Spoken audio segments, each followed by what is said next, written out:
Do you know what I think makes a Champions League final loss feel a little bit better? Making world-class signings. And I've got to say, you can see the grin now on Alex Mansfield's face. He is from the LFC Transfer Room, and you can listen to him on Anfield Index. Alex, it's a pleasure to have you on. And I want to actually go straight into that with you. Fabinho in, Fekir looking like he's next. Is that a good way to put a smile on your face after such a horrible Champions League final for you? Yeah. It definitely takes a little bit of the sting out. And you know, it's amazing when you think about how close Liverpool were.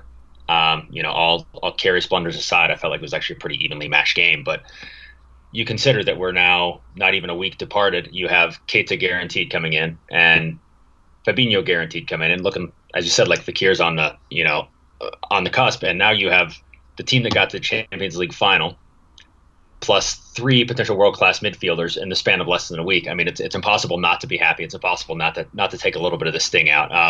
We don't want to get too far ahead of ourselves, but in the rich vein of Liverpool fan form, it's hard not to say next year will be our year.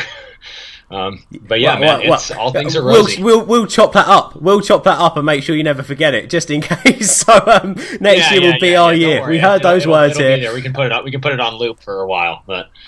We will put it on loop for a little while. Don't worry about that. Anyway, let's talk about Fekir, because I think there's a lot of people doing some YouTube searches right now, checking out who he is. So, hi if you stumbled upon this video because we're chatting about Fekir. What have you seen of the guy? Is he a good signing for Liverpool? Where's he going to play? Give us a lowdown on Fekir. Well, you know, I think the most impressive thing about him, all stats aside, is he is remarkably versatile, and he's the kind of technician that Liverpool have certainly lacked in midfield since Coutinho left, and I imagine that's, you know, a lot of people view him as a natural fit to come in there, but you're never going to flat out replace Coutinho. And I think the best thing about Fekir is that if Klopp does bring him in, I think he's going to be allowed to play in the perfect role for him. He's not going to be expected to fill in for somebody else. He's not going to be expected to play as somebody else. You know, he spent his first couple years at Lyon playing a little more attack-minded, you know, sometimes across the front three, sometimes in behind Alex Lacazette as almost a second striker. And this year he's been playing as part of that midfield three, and he's been tremendous. I mean, I think he has all of the tools to be an incredible offensive contributor. Physically, he's not the biggest guy, but he's stocky and he's just built like a tank. And I think he has all the tools to completely transform this Liverpool midfield, whether it is part of a midfield three, whether it's a little bit more of kind of a 10 role, sort of like what we saw Liverpool do in that last league match of the season against Brighton. You know, that there's one thing we know about Klopp's system, he'll throw guys out there, maybe out of possession there's a clear shape, but in possession they're just so fluid. And I think he fits that mold to a T. So I don't care where he crops up on the pitch. I think we'll be impressed with him if he's wearing red. You say you don't care where he does crop up on the pitch, but you say that. I mean, Fabinho has played majorly defensive midfield for Monaco. Keita's a defensive midfielder as well. Eva can play as eights as well, which is quite exciting. And then you got Fekir, as you said. For me, like you say, he sounds a bit like Dimitri Payet when he came over from League One. He's very much a small build, but he's very strong. He's magical on the ball. Do you see Fekir as a player who slots in on maybe the left or the right, or as a number 10, or in a 3-man midfield? Where do you think predominantly he'll fit in the Liverpool system? You know, I think... Or would he come off the bench as a backup player, or do you think he's too good? He's going to be a week-in, week-out starter? Yeah, I don't think there's any way he can't be a week-in, week-out starter. I really don't, especially even with Keita and Fabinho coming in. I mean, that's 2 of the midfield 3, but Oxlade-Chamberlain was arguably our most influential, dynamic midfielder down the stretch of the season. I would be shocked if we see him in a red shirt at all next season. I think the club's honestly better off letting him bide his time with his recovery. So that leaves... You know, Henderson, Milner, Wijnaldum, possibly Lallana at the back. I mean, any of those 3 would be a wonderful complement to the other 2. But I think talent-wise, Fekir is levels ahead of anyone. And so long as there's a need for creativity in that midfield, and especially end product, there's no one better.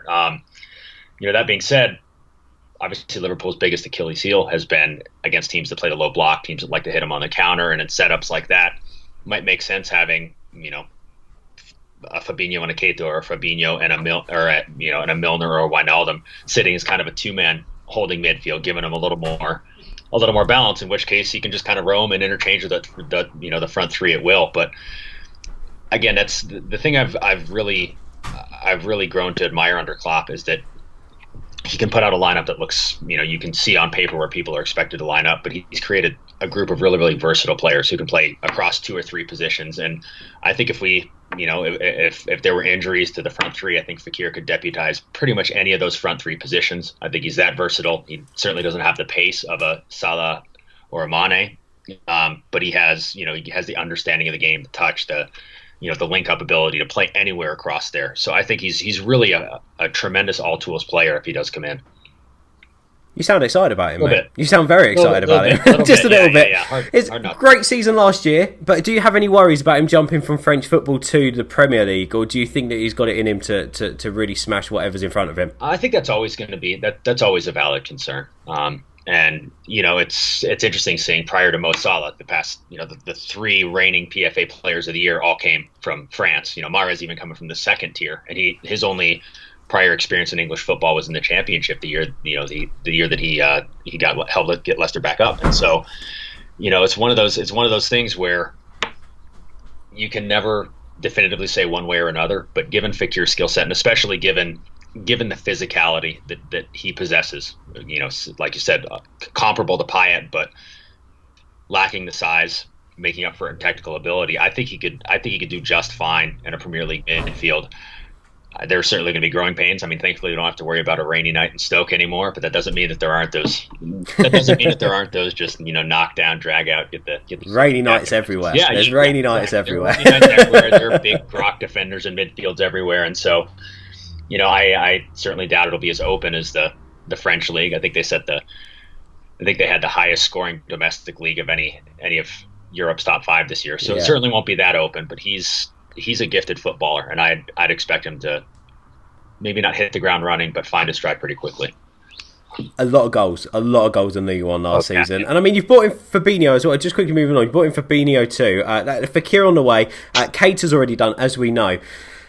I mean, there's a lot going on. It looks like Emre Can's going to go. So you've got a replacement there for Can, quite clearly. But will this play a part on Henderson, Milner, the Ox's places within that Liverpool team? And they're 3 players who really have put their heart on their sleeve a lot of times this season. And they're 3 players that have outperformed themselves at times as well. So are you a little bit worried that there might be a little bit of unrest there? And if you've got these 3 lads who are very much at the core of the Liverpool side as well, if they start to get a little bit upset, could that upset the balance a little bit at Liverpool with these other 3 lads coming in? Yeah, that's going to be a difficult one. I mean, I think it's easy to forget how stocked our midfield was actually to begin this year when you look at how threadbare it was come the end. And so when you look at the shift that Henderson put in, when most people were saying this guy's never going to be good again in his career for more than a game a week, and suddenly he was basically carrying all the water once Can was out and doing so admirably. And same for Milner, who was maybe 7th choice midfielder at the start of the year. These guys they've earned the right to be part of the picture, but at the same time, I think they very much fit the club ethos of doing what's best for the squad first. I can't see Klopp banishing Henderson to the bench permanently. I mean, I think Fabinho, once he gets his stride, is a must start. But the thing they need to do this year that they failed so miserably with last year was actually make a decent run in the cup competitions. Otherwise, they're going to end up with that same thing. You're going to have these guys stagnate. And you need a squad for that. And I think that's what's quite exciting for Liverpool fans at the moment, is it looks like actually the players you're buying are to go towards the general consumption of the squad, which is exactly what you might say. Liverpool bought on Lallana. Yeah.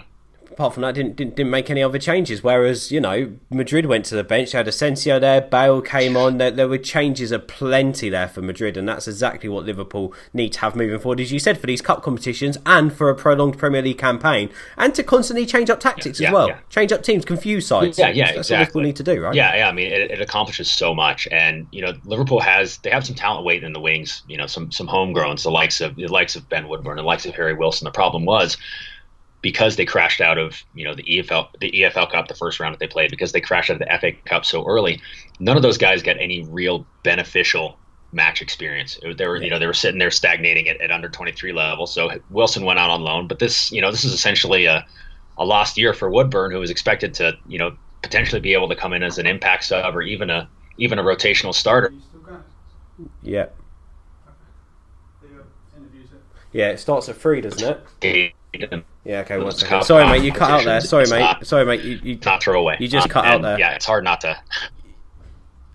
You just cut out there. Sorry, you just went all funny and cut out. That's all right. Okay. What we'll do is we just straight away go on to the next question, which is the last question anyway, and we just edit that up. So that's completely fine. So we're still going. Okay. So I completely agree with that, mate. And to be honest, it's interesting going forward, isn't it, with what's going to happen now, because you've already bought in 2 players. You've got Keita coming in as well, but you still haven't addressed that goalkeeping position, which is a big thing now. So for you, is that what you need to really consolidate a real quality side to go into next season to possibly challenge City? Yeah, I mean, it's a difficult one. I'll be the first to say that I've been a major advocate of Karius this whole season. I thought his progression had been exactly what he and what Liverpool needed up until the Champions League final. I'm not of the mind that he needs to be binned right away. But I do think somebody else needs to come in, because who knows if the damage done psychologically from that final is irreparable or not. Goalkeepers have to be equal parts arrogant, confident, and just flat out mad to do what they do. And I know Karius certainly has 2 of those 3, but I don't know yet if he has the mental fortitude to come back from that. And obviously Mignolet is going to be out the door. Danny Ward is, Klopp said, the best 3rd choice goalkeeper in the world, but that doesn't really mean much when he hasn't had any relevant Premier League experience.